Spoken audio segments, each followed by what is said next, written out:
Au lendemain de l'adoption par les dirigeants de la zone euro d'un deuxième plan de sauvetage en faveur de la Grèce, l'heure est au calcul.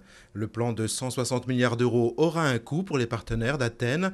Ainsi, d'ici à 2014, le niveau d'endettement de la France devrait augmenter d'environ 15 milliards d'euros.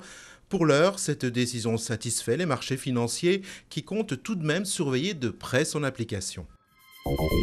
Poursuite des auditions de la police judiciaire parisienne sur l'affaire DSK, non. La députée PS Aurélie Filippetti, le directeur de campagne de François Hollande, Stéphane Le Foll, ont été entendus vendredi. La police tente de vérifier la crédibilité de la plainte pour tentative de viol déposée par Tristan Banon et auditionne toutes les personnes qui auraient été informées des accusations de la jeune femme contre Dominique Strauss-Kahn. L'aide humanitaire rejetée par les rebelles islamistes en Somalie.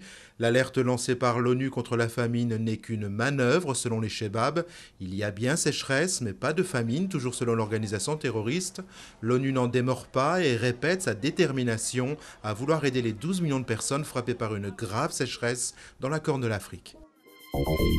Alors que le mois de juillet en France est plutôt frisquet, de l'autre côté de l'Atlantique aux États-Unis, les températures atteignent des records.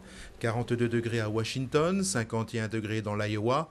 Combinée à une humidité relative importante, cette vague de chaleur a déjà fait au moins 22 morts selon la presse américaine.